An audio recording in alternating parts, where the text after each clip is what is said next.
एक शांत गांव में एक छोटी सी दुकान सोने के गहनों के बदले लोन देती थी। यहीं से मनापुरम फाइनेंस की शुरुआत हुई। एक कमरे से शुरू होकर यह कंपनी आज 8 से 44,000 करोड़ की फाइनेंशियल जायंट बन चुकी है, जिसकी 5,000 से ज्यादा ब्रांचेस पूरे भारत में हैं। यह कहानी है विजन, ग्रिट और ट्रांसफॉर्मेशन की। वीसी पद्मनाभन ने शुरुआत की, लेकिन उनके बेटे वीपी नंदकुमार ने इसे नेशनल पावर हाउस बना दिया। एक पॉन शॉप से मनापुरम आज डाइवर्सिफाइड फाइनेंशियल सर्विसेज कंपनी है। Gold loans, home loans, business loans और बहुत कुछ। हर ऑब्स्टिकल ने कंपनी को और मजबूत बनाया। मनापुरम की जर्नी दिखाती है बड़े सपने कहीं से भी शुरू हो सकते हैं। यह कहानी हर ड्रीमर के लिए है। आपकी डेस्टिनी आपके हाथ में है। एक छोटे से शॉप से लेकर फाइनेंशियल एम्पायर तक, यह है मनापुरम फाइनेंस। 1939 में केरल के वालापाड में वीसी पद्मनाभन ने देखा कि पड़ोसी इमरजेंसी फंड्स के लिए स्ट्रगल कर रहे थे। उन्होंने अपने घर से सोने के गहनों के बदले छोटी रकम उधार देना शुरू किया। यह ऑनेस्टी और ट्रस्ट पर बना बिजनेस था। 1986 में उनके बेटे वीपी नंदकुमार घर लौटे। अब सवाल था, क्या छोटी दुकान सरवाइव करेगी या कुछ बड़ा बनेगी? वीपी नंदकुमार की नेदुंगडी बैंक में एक सिक्योर जॉब थी, लेकिन 1986 में पिता की अचानक मौत ने सब बदल दिया। घर लौटकर उन्होंने एम्प्लॉइज और कस्टमर्स की आंखों में अनसर्टेनिटी देखी। मां के शब्द गूंजे, तुम्हें इसे मरने नहीं देना चाहिए। नंदकुमार ने सेफ करियर छोड़ पिता की लेगेसी संभाली। वह सिर्फ शॉप को बचाना नहीं, कुछ बड़ा बनाना चाहते थे। एक शॉप से फाइनेंशियल पावर हाउस तक की जर्नी शुरू हुई। करेज और विजन के साथ नंदकुमार ने ट्रांसफॉर्मेशन की राह चुनी। नंदकुमार का पहला मिशन केओस में ऑर्डर लाना था। उन्होंने 1992 में बिजनेस को इनकॉर्पोरेट किया, इसे Manappuram general finance and leasing limited में बदल दिया। इस मूव से स्ट्रक्चर, ट्रांसपेरेंसी और अकाउंटेबिलिटी आई। 1995 में उन्होंने एक और बोल्ड स्टेप उठाया, कंपनी को स्टॉक एक्सचेंज पर लिस्ट करना। आईपीओ एक सक्सेस था, जिससे एक्सपेंशन के लिए कैपिटल आया। मनापुरम भारत की पहली गोल्ड लोन एनबीएफसीज में से एक बन गई। आरबीआई रजिस्ट्रेशन और क्रेडिबिलिटी हासिल करते हुए कस्टमर्स अब एक रेगुलेटेड, ट्रांसपेरेंट कंपनी पर ट्रस्ट करते थे। नंदकुमार ने फॉरेन इन्वेस्टमेंट भी अट्रैक्ट किया, जिससे ग्लोबल एक्सपर्टीज आई। हर कदम ने मनापुरम को एक लोकल लेंडर से एक मॉडर्न फाइनेंशियल इंस्टीट्यूशन में बदल दिया। उन्होंने रैपिड ग्रोथ और नेशनल प्रेजेंस के लिए एक फाउंडेशन बनाया। कंपनी अब सिर्फ एक गांव की दुकान नहीं थी, यह भारतीय फाइनेंस में एक राइजिंग स्टार थी। नंदकुमार के विजन और बोल्ड मूव्स ने नए इंडस्ट्री स्टैंडर्ड सेट किए। उन्होंने साबित किया कि ट्रेडिशनल बिजनेसेस भी खुद को री इन्वेंट कर सकते हैं। एक फाइनेंशियल एम्पायर के लिए ग्राउंड वर्क तैयार हो चुका था। मनापुरम अगली लीप के लिए तैयार थी। 2000 के दशक तक मनापुरम तेजी से एक्सपैंड हो रहा था, लेकिन गोल्ड लोन्स में अभी भी एक स्टिग्मा था। नंदकुमार जानते थे कि उन्हें पब्लिक परसेप्शन बदलना होगा। उन्होंने एक बोल्ड ब्रांडिंग कैंपेन लॉन्च किया, जिसमें साउथ इंडियन फिल्म सुपरस्टार्स को एम्बेसडर्स के रूप में हायर किया। एड्स में ट्रस्टेड एक्टर्स आत्मविश्वास से मनापुरम की सर्विसेज का उपयोग करते हुए दिखाए गए, जिससे गोल्ड लोन्स रिस्पेक्टेबल बन गए। मैसेज, अगर हीरोज मनापुरम पर ट्रस्ट करते हैं तो आप भी कर सकते हैं।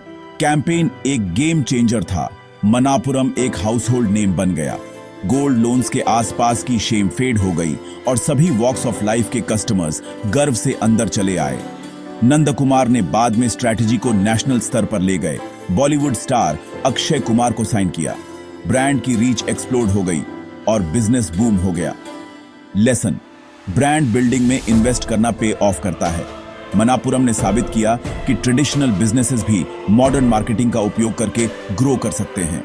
कंपनी की इमेज ट्रांसफॉर्म हो गई। गोल्ड लोन्स एक स्मार्ट फाइनेंशियल चॉइस बन गए, न कि लास्ट रिजॉर्ट। नंदकुमार के मार्केटिंग गैम्बल ने इंडस्ट्री को रीडिफाइन किया। मनापुरम अब एक ट्रस्टेड एस्पिरेशनल ब्रांड थी। कंपनी ग्रोथ के अपने अगले फेज के लिए तैयार थी। मानापुरम गोल्ड लोन्स के लिए जानी जाती थी, लेकिन नंदा कुमार ने एक प्रोडक्ट पर निर्भर रहने का रिस्क देखा। उन्होंने डाइवर्सिफाई किया।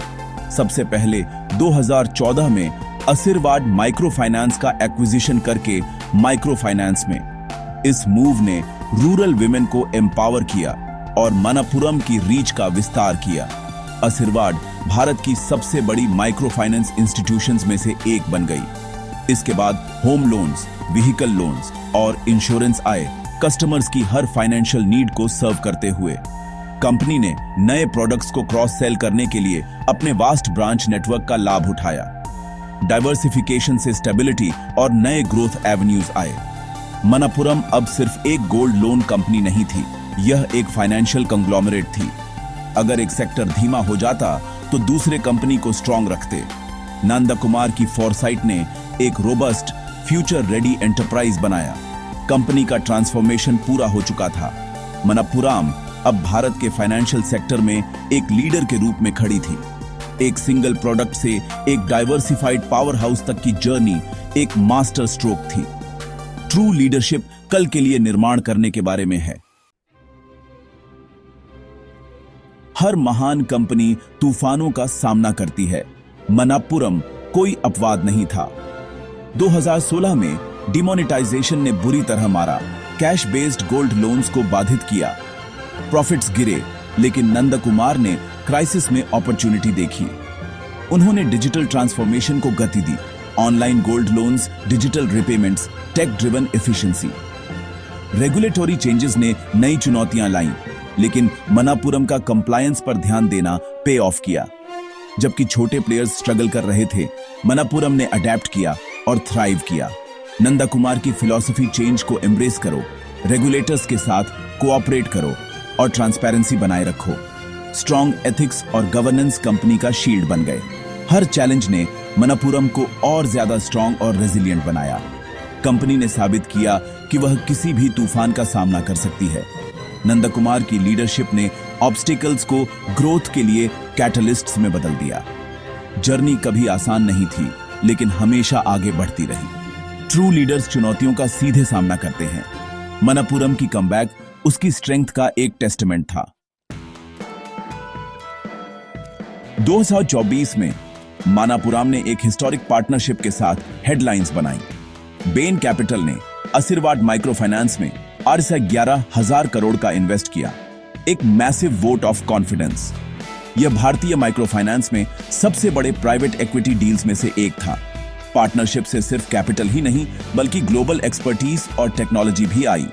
आशीर्वाद अब तेजी से एक्सपैंड हो सकता था, लाखों और लोगों तक पहुंच सकता था। मानापुरम ने वैल्यू अनलॉक की और अपने अगले ग्रोथ फेज के लिए तैयार हुई। डील ने नंदा कुमार के स्ट्रेटेजिक विजन को प्रदर्शित किया। वह सिर्फ एक बिजनेस नहीं चला रहे थे, वह फ्यूचर के लिए निर्माण कर रहे थे। बेन पार्टनरशिप ने ग्लोबल स्टेज पर मानापुरम के आगमन को चिह्नित किया। एक गांव की दुकान से दुनिया के टॉप इन्वेस्टर्स को अट्रैक्ट करने तक जर्नी पूरी हो चुकी थी। यह एक गर्व का क्षण था और आने वाली और भी बड़ी चीजों का एक संकेत था। मानापुरम अगले चैप्टर के लिए तैयार थी। नंदा कुमार के लिए सक्सेस प्रॉफिट से ज्यादा है। मानापुरम फाउंडेशन के माध्यम से कंपनी वापस देती है, एजुकेशन, हेल्थ केयर और एनवायरनमेंट का समर्थन करती है। स्कूल्स, स्कॉलरशिप्स, मेडिकल कैंप्स और ट्री प्लांटिंग प्रोजेक्ट्स हजारों लोगों के जीवन को छूते हैं। यह उनके पिता के कम्युनिटी सर्विस के मिशन को आगे बढ़ाने के बारे में है। अवार्ड्स और एक्कोलेड्स मिले हैं, लेकिन नंदा कुमार ट्रस्ट और इम्पैक्ट को सबसे ऊपर महत्व देते हैं। वह हम्बल रहते हैं, वलापड में रूटेड हैं, एक लास्टिंग लेगेसी बनाने पर ध्यान केंद्रित करते हैं। टेक्नोलॉजी में इन्वेस्ट करके और नए लीडर्स को ग्रूम करके वह कंपनी को फ्यूचर प्रूफ कर रहे हैं। मानापुरम की कहानी ग्रोथ, लर्निंग और वापस देने की एक जर्नी है। ट्रू वेल्थ पॉजिटिव इंपैक्ट से मापा जाता है। नंदा कुमार का विजन एक ऐसी इंस्टीट्यूशन जो जेनरेशंस को सर्व करे। यह कहानी साबित करती है कि आप अपने वैल्यूज के प्रति सच्चे रहते हुए एक मैसिव एम्पायर बना सकते हैं। मानापुरम की लेगेसी बिजनेस से बढ़कर है, यह जीवन बदलने के बारे में है। जर्नी जारी है, हर जगह ड्रीमर्स को इंस्पायर करती है।